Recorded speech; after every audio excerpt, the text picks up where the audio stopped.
जय श्री गणेश। नमस्कार, मैं आचार्य संजय द्विवेदी। वर्तमान में 5 दिसंबर 2022 को जो ग्रहों की स्थितियां हैं वो अत्यंत प्रबल है, क्योंकि यहाँ पर नवग्रहों में युवराज बुध का परिवर्तन गुरुदेव बृहस्पति की राशि धनु राशि में हो चुका है, जहां पर शुक्राचार्य के साथ इनकी युति होगी।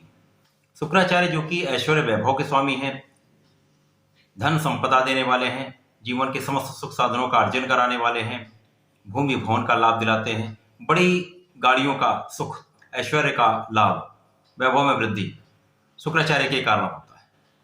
अब ये जो परिवर्तन है वो अत्यंत अनुकूल इसलिए है क्योंकि यहाँ पर गुरुदेव की राशि में धनु राशि में ये परिवर्तन हुआ, जहां पर बुध तथा शुक्राचार्य का आपसी संयोग बनेगा, क्योंकि महालक्ष्मी योग का निर्माण होता है या धनपति योग का निर्माण होता है, जिससे आपको अनुकूल बदलाव भी मिलते हैं, जीवन में धन का आगमन बढ़ जाता है, आप धन का प्रबल लाभ लेते हैं। गुरुदेव के साथ यहाँ चतुर्दशम का संबंध आपको बहुत लाभ देने वाला है। आज मैं मिथुन राशि के लिए इस संयोजन का, इस ग्रहों के परिवर्तन का क्या प्रभाव रहने वाला है, क्या लाभ मिलने वाले, किस प्रकार के भाव में प्रबलता आएगी तथा कहां पर आपको सावधानी रखने की आवश्यकता होगी, संपूर्ण विश्लेषण मैं पूर्ण तर्क के साथ करने जा रहा हूं।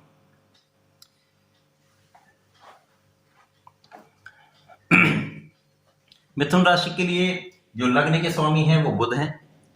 बुध की दो राशियां हैं, एक मिथुन राशि है, दूसरी कन्या राशि है। जो बुध का परिवर्तन 3 दिसंबर को हुआ वो गुरुदेव बृहस्पति की राशि धनु राशि में हुआ, जो कि इसका सप्तम भाव होता है। बुध मिथुन राशि के लिए लग्नेश भी हैं तथा सुख भाव के स्वामी, तो लग्नेश तथा सुख भाव के स्वामी का गोचर केंद्र में सप्तम में होना ये अपने आप में ही बहुत महत्वपूर्ण परिवर्तन है, जो बहुत प्रबल है।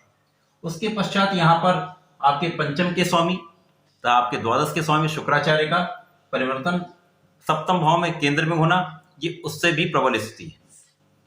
शुक्राचार्य बुध में अत्यंत मित्र भाव होता है। जब दो मित्रों का संयोग बनेगा तो यहाँ पर युवराज बुध तथा शुक्राचार्य जो ऐश्वर्य वैभव के स्वामी हैं, उनके साथ यहाँ पर महालक्ष्मी योग का निर्माण आपके केंद्र भाव में हो रहा है। जब किसी राजयोग का निर्माण केंद्र में अथवा त्रिकोण में होता है तो ये प्रबल लाभकारी होता है। अब यहाँ पर ये बहुत अनुकूल स्थिति में हो रहा है, और जिस राशि में हो रहा है उसके स्वामी गुरुदेव बृहस्पति, इनके साथ चतुर्दशम का संबंध बनना इस भाव के प्रभाव में कई गुना वृद्धि कर रहा है। शुक्र जब यहां पे होंगे तो निश्चित रूप से आपके आकर्षण में वृद्धि होगी, आपकी सुंदरता में वृद्धि होगी, आपके प्रभाव में वृद्धि होगी, आपके वाणी के भाव में वृद्धि हो जाएगी, आपका वाणी बहुत प्रबल लाभकारी हो जाएगी। सोच समझकर आप निर्णय लेने वाले होंगे, क्योंकि यहाँ पर गुरुदेव बृहस्पति का संबंध बुध के साथ होगा, जिसके कारण अति बुद्धिमान योग बनेगा। गुरुदेव बृहस्पति यहाँ पर हंस नामक राजयोग बनाकर विराजमान है, जो अत्यंत प्रबल स्थिति कर्म भाव में बना रहे हैं। इसके साथ साथ इनका संबंध बुध के साथ होना बहुत बुद्धिमान बनाता है, ज्ञानवान बनाता है, विवेक का प्रभाव बढ़ाता है। साथ ही साथ बुध शुक्र का आपसी संबंध महालक्ष्मी योग का निर्माण कर रहा है। गुरुदेव बृहस्पति तथा शुक्राचार्य का यहाँ पर चतुर्दशम का संबंध आपको शंख योग का लाभ देगा।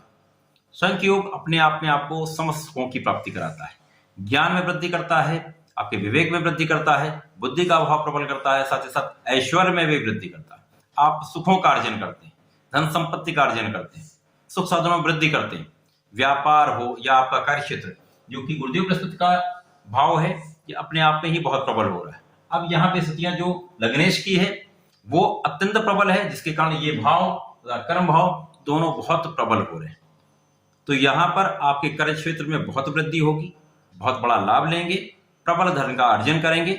गुरुदेव के प्रभाव के कारण आपकी दूसरी राशि जो कि कन्या राशि है, बुध की ही राशि, वहां पर प्रभाव होने के कारण यहाँ पर सुख साधनों का आप अर्जन करेंगे, वाहन का आप उपभोग करेंगे, सुख साधनों का आप उपभोग करेंगे, तो आपके ऐश्वर्य वैभव में वृद्धि होगी। आपके व्यय में भी कुछ वृद्धि होगी, क्योंकि शुक्र यहाँ पर है। तो जब आप ऐश्वर्य वैभव में वृद्धि करेंगे, सुख साधनों का उपभोग करेंगे, तो निश्चित रूप से आपके व्यय में कुछ वृद्धि अवश्य होगी। लेकिन यह वृद्धि आपके लिए अत्यंत लाभकारी है, क्योंकि यहाँ पर आप अपने सुखों को बढ़ा रहे हैं, ऐश्वर्य में वृद्धि कर रहे हैं। यहाँ पर आपका वाणी का प्रभाव बहुत विशाल होने वाला है, विस्तृत होने वाला है। तो यदि आप वाणी से संबंधित कार्य करते हैं, कैलकुलेशन से संबंधित कार्य करते हैं, लेखन से संबंधित कार्य करते हैं, कला क्षेत्र से संबंधित हैं, तो यहाँ पर जो बुध और शुक्र की युति है, शुक्र भी रचनात्मकता के कारक हैं, कला क्षेत्र के कारक हैं, सौंदर्य के कारक हैं, स्त्री के कारक हैं। तो जब यहाँ लग्नेश और शुक्राचार्य का संबंध होगा तो जीवन में आपकी बहुत प्रगति होने वाली है, आप बहुत विशाल लाभ लेने वाले हैं। तो यहाँ पर जिन जातकों का, जो पुरुष जातक है, यदि उनका विवाह अभी तक नहीं हो पाया है, उनके विवाह का पूर्ण योग यहाँ पर बनेगा। क्योंकि यहाँ पर लग्नेश सप्तम में है, सप्तम के स्वामी की दृष्टि भी यहाँ पर है, साथ ही साथ पुरुषों के लिए शुक्र ही स्त्री के कारक हैं, वो भी यहाँ पर बुध के साथ है, लग्नेश के साथ है, जिसके कारण ये जो संयोग है आपके विवाह का पूर्ण योग बना रहा है। और निश्चित रूप से यहाँ पर आपके विवाह का 100% योग बनता है। आपके कार्यक्षेत्र में प्रगति होगी, आपके कार्यक्षेत्र का निर्धारण होगा, नए कार्यक्षेत्र में आप जा सकते हैं, अपने व्यापार को बढ़ा सकते हैं, नया व्यापार प्रारंभ कर सकते हैं, साथ ही साथ नई नौकरी का योग बनता है। आपको नया कार्यभार मिल सकता है, नया पदभार मिल सकता है। तो यहाँ पर समस्त स्थितियों को देखते हुए आपके धन का भाव अत्यंत प्रबल होता है, जिसके कारण आप जीवन के समस्त सुखों का उपभोग करेंगे। निश्चित रूप से यह समय आपके लिए अत्यंत लाभकारी है, आपके लिए जीवन का एक अनमोल समय है, इसका लाभ आप अवश्य लें। मिथुन राशि के जातकों के लिए मैं सदैव कहता हूं, आपको नियमित रूप से श्री गणपति महाराज की शरण में रहना चाहिए, उनके मंत्रों का जाप करना चाहिए। ओम गंगणपताय नमः का यदि नित्य एक माला का पाठ करते हैं, तो जाप करते हैं, तो निश्चित रूप से आपके जीवन में बहुत प्रगति होती है। तो ऐसा करें, इसका लाभ लें।